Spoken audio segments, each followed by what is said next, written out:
ہے کیوں جو ہے یہی کیوں پوری تقریر کا لب لباب ہے. یہ جو تفسیر اب دیکھیں کہ تفسیر اب یہاں سے آپ کا جو کام شروع ہوتا ہے وہ تفسیر قرآن کا. اب بنیادی طور پر کیا ہوا؟ بنیادی طور پر ہوا یہ کہ سب سے پہلے تو آپ ان آیتوں کو مطالعہ کریں, تفسیر قرآن اٹھائیں اور جتنی بھی آیتیں میں نے کی ان آیتوں کے ذیل میں مواد جمع کرنا شروع کریں. ایک آیت دیکھیں, دوسری آیت دیکھیں, تیسری آیت دیکھیں. جب ان 6 کی 6 آیتوں کا آپ مطالعہ کریں گی اور ان کی تفسیر پڑھنا شروع کریں گی تو کم از کم آپ کے پاس 5 مجلسوں کا میٹر جمع ہو جائے گا. یہ تو جمع ہوگا, نتیجہ جو دوں گا میں, لیکن اس کے ذیل میں 5 مجلسیں آپ کے پاس جمع. مجلسوں سے مراد یہ ہے کہ اچھا ایک بات یاد رکھیے, ہمارے معاشرے میں اس وقت فی زمانہ ہم اگر زیادہ اچھا کام کرنا چاہتے ہیں تو ہم درس کے لفظ جو ہے صرف مدرسوں کی حد تک رکھیں. معاشرے میں جا کے ہم لفظ درس کو ہٹا دیں, صرف مجلس کا نام رکھیں, یا تو مجلس یا محفل. آپ لفظ درس کو ہٹا دیجئے تو پھر آپ زیادہ اچھے کام کریں گے. اس کی بنیادی وجہ یہ ہے کہ کچھ لوگ اس لفظ درس کو پتہ نہیں کیا سمجھتے ہیں کہ ہو سکتا ہے کہ یہ درس سے کیا مراد ہے. بھئی درس سے مراد وہی مجلس ہے, وہی محفل ہے. کبھی یہ درس بعنوان مجلس ہوتی ہے اور کبھی یہی درس بعنوان محفل ہوتی ہے. تو لیکن جب آپ کام کرنے کے لیے معاشرے میں تو درس نہ کہیں بلکہ مجلس یا محفل کہیں. خیر یہ الگ مسئلہ تھا تاکہ آپ بہتر انداز میں کام کر سکیں. تو اب ہم یہ کہہ رہے تھے کہ ہم نے 6 آیتیں پیش کی اور اس میں اللہ تعالیٰ نے کانوں کا تذکرہ پہلے کیا ہے اور آنکھوں کا تذکرہ بعد میں. لیکن ہماری زندگی میں مثال کے طور پر آنکھوں کی سب سے زیادہ اہمیت ہے اور کانوں کی اہمیت بعد میں ہے. کیوں ایسا ہوا؟ اب تفسیر قرآن سنیے تاکہ آپ کو صحیح انداز میں سمجھ آ جائے. دیکھیے اس زمانے میں جہاں ہم زندہ ہیں اور زندگی گزار رہے ہیں, اس زمانے میں کوئی بھی چیز مشکل نہیں ہے. کیوں ایسا ہوا؟ اس لیے ایسا ہوا کہ جب اولاد بچہ بطن مادر میں ہوتا ہے تو اس کی آنکھیں بند ہوتی ہیں اور کان کھلے ہوئے ہوتے ہیں.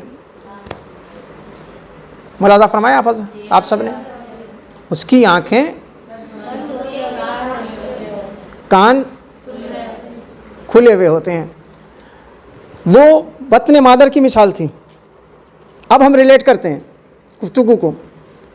ادھر آپ نے انسان مرا اور اب جب آپ نے قبر میں رکھا تو کیا, جب تلقین پڑھنا شروع کی تو کیا کہا؟ اسما افہم, اسما افہم, یا فلاں ابن فلاں یا فلاں بنت فلاں. یہ کہتے ہیں نا تو سن, کیا کہا؟ سن. سن کا مطلب دیکھ نہیں, آنکھیں بند.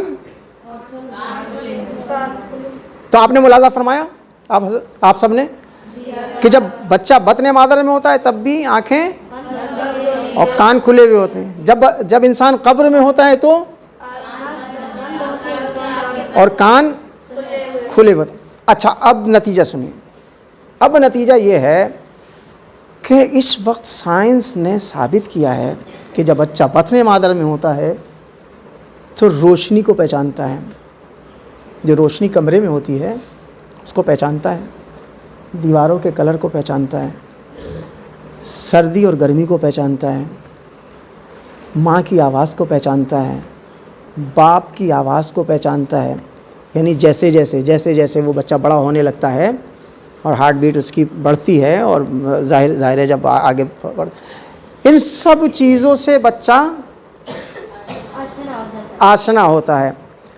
اب آپ کے مشاہدے میں بات آئی ہوگی اور آپ کے تجربے میں تو نہیں لیکن آپ نے دیکھا ہوگا اکثر کہ وہ بچے جو ماؤں کے گود میں ہوتے ہیں جب ٹی وی کی آواز کھلتی ہے تو بچہ چپ ہو جاتا ہے. مشاہدہ کیا کبھی؟ فون کی گھنٹی بجتی ہے تو بچہ چپ ہو جاتا ہے.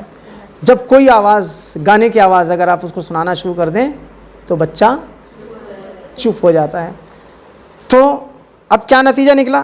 نتیجہ یہ نکلا کہ جو کچھ آپ بچے کی تربیت کریں گی, ابھی دیکھیں پیدا نہیں ہوا ہے, ابھی بچہ کہاں ہے؟ بطن مادر میں.